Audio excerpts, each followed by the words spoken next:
Hi guys, welcome back to my channel Lush Foliage. In today's video, we are going to be talking about an extremely beautiful house plant called as the Ficus Benjamina. Now there are two varieties in this. One is the green one and one is the variegated one. As you can see in this video, I have the variegated one. Now unfortunately, there was a lot of paint that happened to land up on this plant. Initially, it was very difficult to distinguish what is the variegation and what is the paint, but I did try to clean up as much as possible, but the damage was already done, as you can see. Nevertheless, the plant is recovering. There is a lot of new growth, as you can see. So let's talk a little bit in detail about this plant. Now this plant is also commonly called as the weeping fig, ficus tree, or the Benjamin fig. The botanical name is Ficus Benjamina and it's from the family of Moraceae. Now this plant indoor can grow anywhere from 3 to 6 feet tall, and if it is grown outdoor in ground, it can even reach up to 60 feet tall, which is almost like a huge tree. Now talking about the native, this plant is native to Asia and Australia. And as I said, when we talk about Asia, this plant prefers a little bit of the tropical environment. So before we dive into the care tips of this plant also tends to bloom, but a lot of people tend to grow this plant indoors. So indoors, this plant tends to rarely bloom. Now let's talk a little bit in detail about the care tips, starting off with the light. Now guys, a lot of people think that the regular variety, I'm not talking about the variegated one, the regular variety, a lot of people think that this plant will do well in low light. That's completely false. This plant prefers a good amount of indirect bright light or bright light. Filtered light, dappled sunlight, you can call it anything. It requires a good amount of light because in its native habitat, it is often grown in a very semi-shade kind of condition wherein there is a lot of light throughout the day. So ensure that if you're growing it indoor, of course outdoor there is going to be a lot of light, but if you're growing it indoor, ensure that you're going to keep this plant at a place where there is a lot of bright light. Do not let a lot of direct sunlight fall onto it, especially the afternoon sunlight. The leaves will get burnt.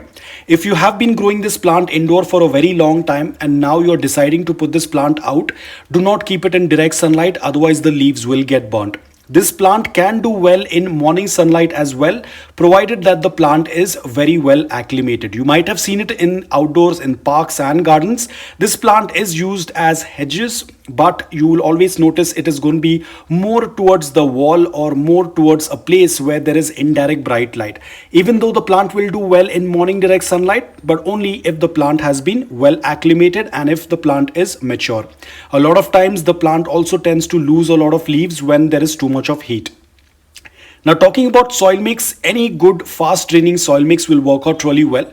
I tend to use the same soil mix, which is a mix of coco peat, garden soil, sand and perlite. It basically prefers a well draining soil mix. Do not keep the plant in a pot without drain hole and do not let the water sit. The plant prefers slight amount of moisture but not soggy wet soil. If there is going to be too much of water in the soil, the leaves will turn yellow and will start to fall. Apart from that, there is a risk of root rot. So ensure that you have a drain hole in the pot that you're growing this plant in. I tend to use perlite and sand because that is going to make the soil mix loose. Perlite is going to make the soil mix airy, and that is going to make the soil mix overall very loose for the plant roots to grow well. Now talking about watering, keep the plant slightly moist as I said, but do not let the plant sit in soggy wet soil for a longer period of time. During summers, you'll have to increase the frequency of watering. You can check around 1 to 2 inches of the upper layer of soil should be dry. Then you can go ahead and do a complete watering. Probably during the summers, again depending upon your environment and climate, how fast your soil tends to dry, you'll have to do your watering. But during winters, tend to cut down on your watering because this plant tends to go into either partial dormancy or complete dormancy, again depending upon your environment and climate. Now talking about temperature and humidity, as I said, this plant is native to Asia, a kind of tropical environment. It prefers a slightly warmer environment. That's why it tends to grow during the summers.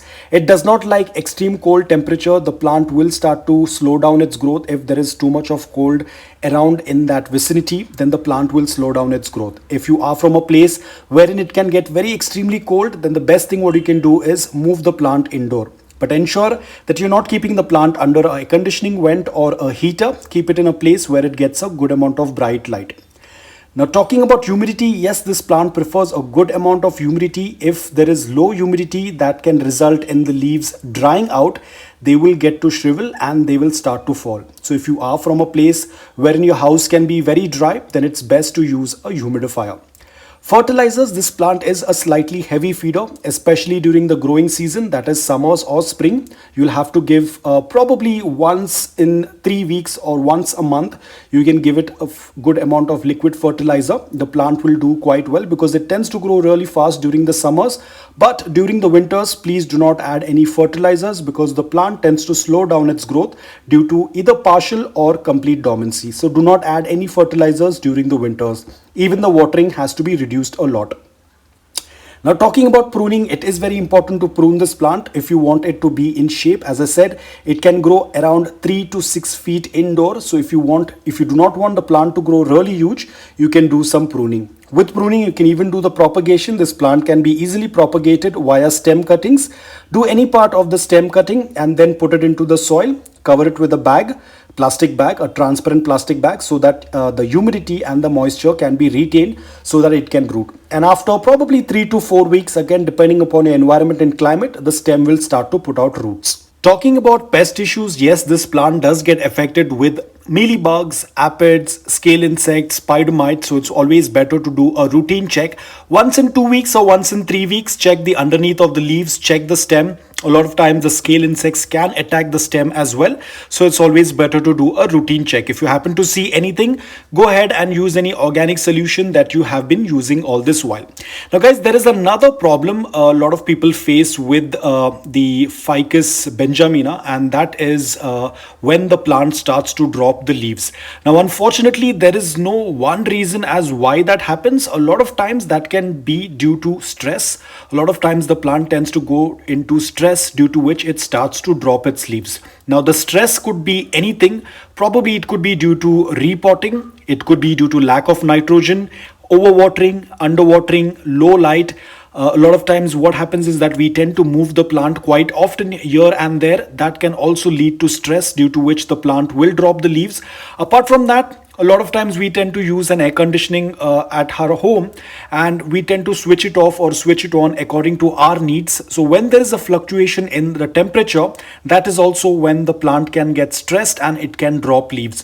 So if there is a major fluctuation in the temperature, that is also when the plant can drop its leaves. So there is no one reason as to why this ficus tends to drop leaves, but there are several reasons. So you will have to check into it. The most important question, is this plant toxic? Yes, this plant is toxic to humans and pets. So ensure that you're keeping this plant away from the reach of small children and pets. Apart from that, if you're going to give the basic care requirements, this plant will do quite well, especially now that we are going to be entering into the summer.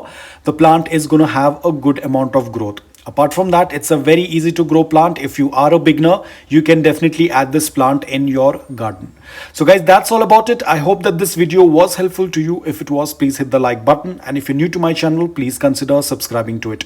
Until then, take care, stay safe and keep propagating.